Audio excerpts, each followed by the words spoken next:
friends, I'm Tati and welcome back to my channel.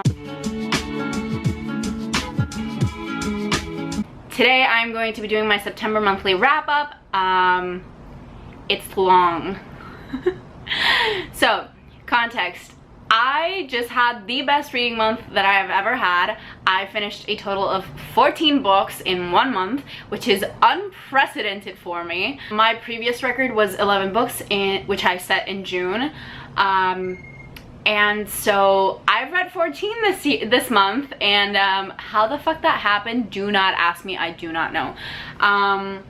But yeah, I read 14 books. I'm gonna talk about them to you now. Some books are gonna go by faster, some we're gonna talk about longer. This is gonna be a shit show, but that's nothing new on this channel. So let's get started. The first book I read this month was Sign of the Four by Sherlock Holmes. I read it from this huge collection that I have. I actually read Sign of the Four for my crime literature class. As I mentioned in my August wrap-up, I recently started my master's, so you're gonna be seeing the books I'm reading for those classes sprinkled around here. And so that was the first book I read this month. Sign of the Four. It was my first Sherlock Holmes book. I'd never read a Sherlock Holmes book, even though I've seen the show multiple times and I've seen the movies. It was fine. I don't know. I don't rate the books that I read for school because I read them with a very different mindset. I didn't vibe with the overt racism that was shown in this book. There was like, it was very racist, like very racist. Yeah.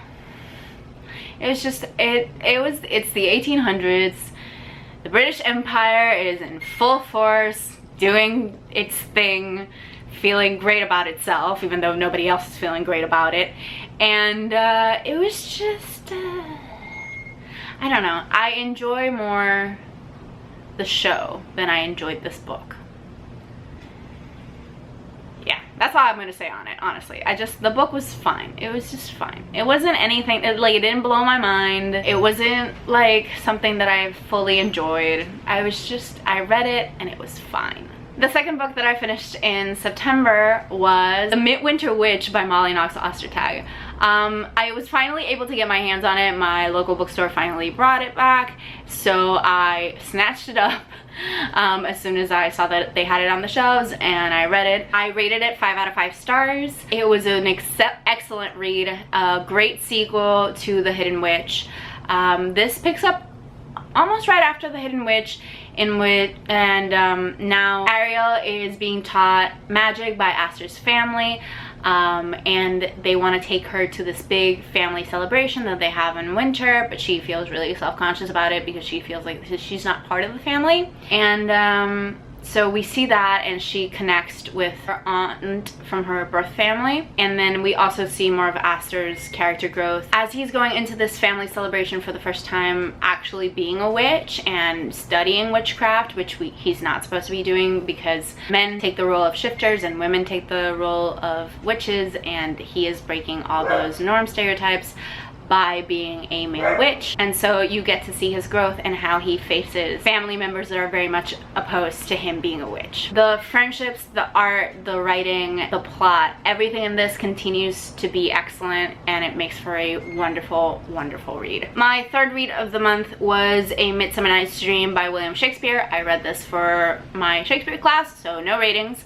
I have read this play twice before already. I read it once while I was in high school, the second time while I was doing my undergrad, and now this is my third time reading it for my graduate studies. And I have to say, if I never have to read A Midsummer Night's Dream again, I will be a happy woman. Midsummer Night's Dream is one of Shakespeare's comedies, and in my opinion, it is by far his weakest. Plot is convoluted, nonsensical. It's just not very good. I definitely don't enjoy A Midsummer Night's Dream. I think Shakespeare has way better comedies that we should be reading and studying, but everybody always likes to do A Midsummer Night's Dream, which is fine, but I'm tired of it. I don't want to read it anymore.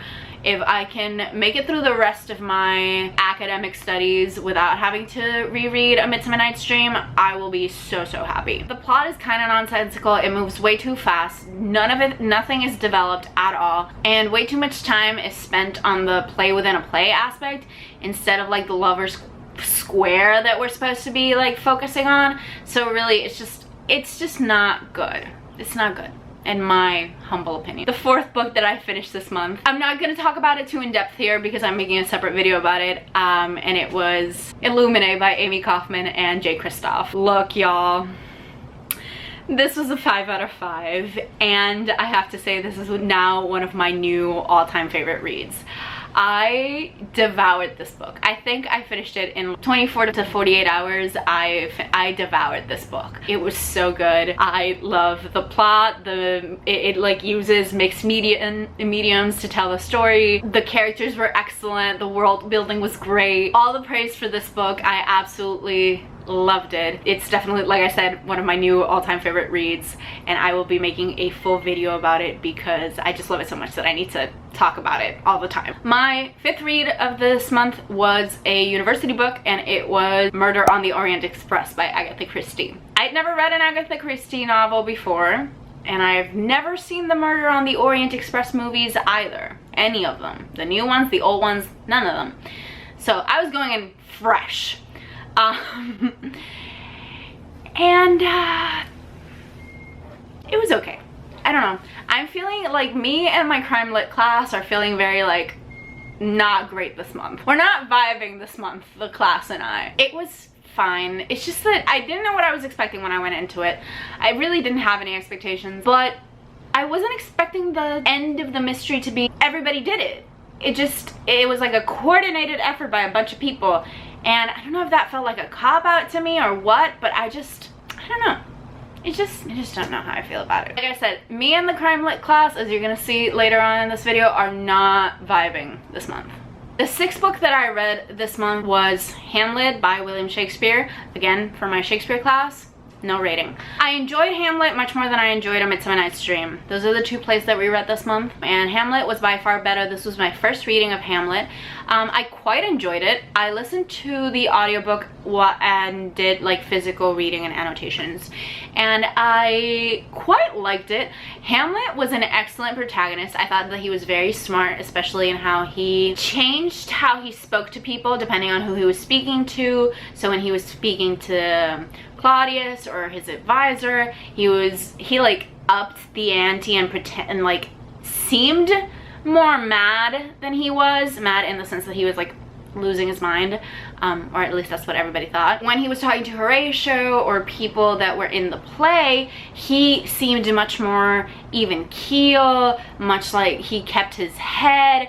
So I really enjoyed that aspect of his character, and how he seems so cunning to always know how to direct himself to each person to get what he wanted out of them, or give the impression that he wanted. One thing I noticed that was like much like Romeo and Juliet, which I read at the beginning of this year, is that this play ends with a lot of death, like a lot of death. 6 to 8 characters end up dead by the end of the play, which is like up there with like the death toll in Shakespeare. Shakespeare always, like, his tragedies tend to have pretty high death tolls, and this was up there. All in all, out of the 2 Shakespeares that I read this month, Hamlet was way better. I enjoyed that more than I did A Midsummer Night's Dream. My 7th read for September was probably my most disappointing read this month, and it was The Big Sleep by Raymond Carver. I try not to DNF books that I am assigned for university, especially now because I've learned to use audiobooks to get through them. But I have to say, if I did DNF those books, I would have DNF'd this. This was probably the grossest book that I've ever read in my life, and it wasn't even just because like it was gory or something like that. It's just because like the sexism and the homophobia in this were like truly jumping out, and it was gross for me to read. The main character's descriptions of every single woman that he was encountered with, it was gross. I had to stop several times while reading this book just because like I wanted to scream, and like I was just not having it. Yeah, I hated this book. I literally, if I rated books that I read for school, this would be a 0.5 stars. Not even 1 star. 0.5 stars because 0 stars does not exist. It was terrible. It was really, really bad. I just did not like it. And I get that this was set in the 1930s and that's how people in the 1930s were. I don't care. I'm reading it in 2020, and the sexism and the misogyny and the homophobia were sickening. I did not like it at all. I wish I'd never had to read it. I wish I could scrub it from my mind completely because I hated this book so much. Like, I'm not even gonna look at it from an academic perspective. This is literally just like, I hated this. The 8th book that I read this month was City of Fallen Angels by Cassandra Clare. I read this for our monthly Shadowhunters live show, which was hosted on Skylar's channel in September, and I will link somewhere around here. I have to say that this was a pretty disappointing read. I was excited to get back to the Mortal Instruments after we did Clockwork Angel in August, but I was pretty disappointed. I rated this a 2 out of 5 stars. The plot was basically non-existent, and all of the characters seemed to get reset back to where they were in City of Bones, which I absolutely hated because there was so much growth that was done throughout City of Ashes and City of Glass that I would have loved to see just continue to go, like keep growing. But all the characters except Isabel. Isabel's the only character that like wasn't reset back to City of Bones. She actually showed a lot of growth in City of Fallen Angels, but for everybody else it was just not good. And there was a lot of slut shaming and biphobia on Alex's part, which was not great, and it was directed at Magnus, which I absolutely hated. So yeah, this book was just not a good time for me. Like I said, I rated it a 2 out of 5 stars, and if I never have to think about it again, it'll be too soon. Really, the middle of the month was just not a good time for me. Things got better afterwards, but like the middle of the month just was not treating me well. The 9th book that I finished this month was The Shadows Between Us by Tricia Levenseller. I rated this a 5 out of 5 stars. This is really, really fucking good. I listened to the audiobook on Taylor's recommendation, and I absolutely adored this book. It was so good. This isn't an enemies to lovers romance, which I was very interested by the fact that Taylor loved it so much. It's more of it's strangers to lovers, and it's a lot of friends, like strangers to friends to lovers. Yeah, that's how I would best describe this book. Basically it centers around this girl Alessandra, who has a very clear plan of what she wants for her life. She is the daughter of a duke, I'm pretty sure. I think it's a duke. She wants to marry the king and then kill the king so that she will be the queen. Which, like, we love a murderous main character who like knows what she wants. And so she was excellent in this book. I found her to be such a badass main character. She was very sex positive. She knew what she wanted.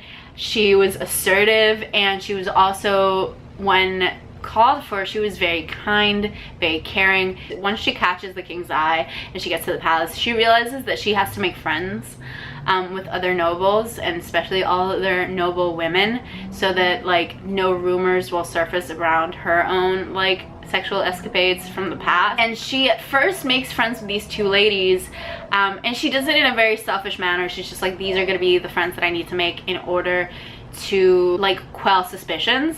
But she really does become friends with these 2 girls, and she helps them like come out of their shells and like realize that they don't really have to stick to societal standards and they can like do whatever they want.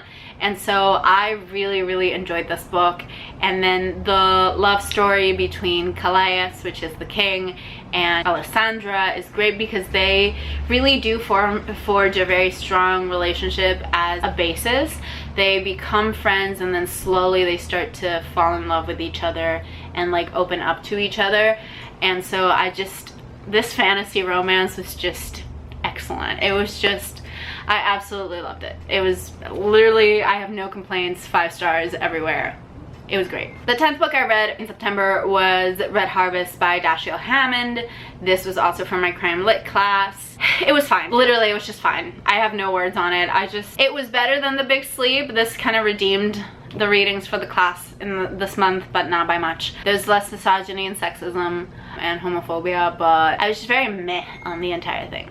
The 11th book that I read in September was Gemina by Amy Kaufman and Jay Kristoff. Look, I binged this as well. Just like I binged Illuminae, I binged this. I think I finished it in like 24 hours. It was so good. 5 out of 5 stars. Like I said, I'm gonna be talking about this in a separate video because I loved it.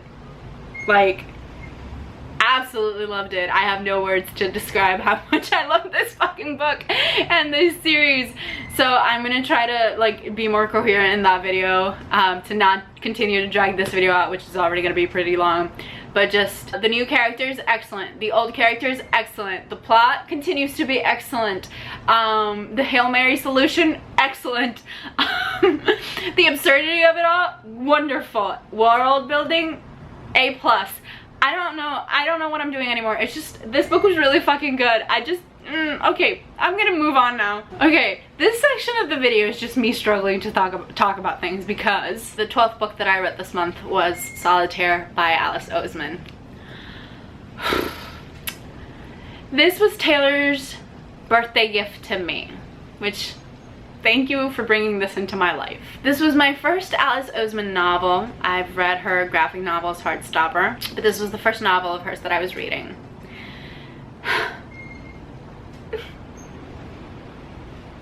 How do I talk about this book? I love it so much. I'm not gonna talk about it very much in this video because this is going on my birthday books wrap-up vlog thing that I'm preparing. But I will say this. It was a 5 out of 5 stars. And I've said a lot on this channel and on the internet in general, that the book that has ever made me feel the most seen was Red, White, and Royal Blue. And that continues to be true, especially from a sexuality standpoint, because I relate a lot to both Henry and Alex's coming out story in different ways and in different aspects of each of them. But personality-wise, emotionally-wise, this book has made me feel so seen, so understood in ways that I didn't know a book could understand me or see me or like show me. I relate to Frances a lot on so many levels, especially on like having to divide your personality into like sections depending on who you're with, on like feeling disliked by just about everybody, on feeling like you can't be yourself around most people, especially like your peers at school. Just, oh my god. And I relate to Alec on a lot of things as well. This saw me and healed me in ways that I was not expecting, and I'm very grateful for this book. I don't know if I'll ever be able to like speak about it in a coherent way, but I'm very grateful for this book. Yeah, that's all I'm gonna say. I'm very grateful for this book. The 13th book that I read this month was one that I was not expecting to read this month, because I ordered it in August and I was kind of losing hope that it was going to show up anytime soon, and that was Heartstopper Volume 3. As I have stated before, Heartstopper has sort of become a comfort read for me, and it continues to be true. Out of the 3 volumes that I've read so far, Volume 3 is by far my favorite. I wouldn't be surprised if I reread it very soon. I loved to see Nick and Charlie's continued growth as a couple and as individuals. I think Oseman does a really great job of capturing teenagers, especially like this is their first relationship. They're 15 and 16. Obviously things are not going to be easy or perfect, and they're both struggling with coming out in different ways. Nick because he's coming out as bisexual, and Charlie because he's coming out, he's already out as being gay, but he's now in this relationship, and he's like this is a whole new coming out, especially because he fears the bullying that he received when he was first outed, and he doesn't want his boyfriend to go through that. And so they are dealing with coming out, they're dealing with mental health issues, they're dealing with just being a couple and accurately communicating with each other. And I think that it's so great that to see this in this book, because they are 15 and 16, that these are not things that like come easily to teenagers. And so I think that Oseman does a really great job of capturing that and of like putting that out there, so that other teenagers will be able to read this and see this and like be able to relate to this. Even me as a 23-year-old, I definitely relate to this and like the growing pains in their relationship. One of the things that I've always said to describe this series of graphic novels is that they are very tender and kind, and I continue to feel that throughout all of Osman's works that I have now read one of her novels. It does feel like her writing and her books are very tender and very kind, and they treat the reader and the characters with kindness and understanding and patience, which I adore. Sometimes I need to be treated kindly, and I love that I have found an author that can do that and make me feel so safe, I guess, and comforted. I also really liked that in this volume of Heartstopper I got to see some more of Aled, especially because I had just read Radio Silence, and this takes place before the events of Radio Silence, so it was nice to be able to see a little bit more of Aled outside of Francis's perspective of him. It goes without saying, 5 out of 5 stars. And the final and 14th book that I read this month was Obsidio by Amy Kaufman and Jay Kristoff. Look, did I binge this series in September accidentally? Yes.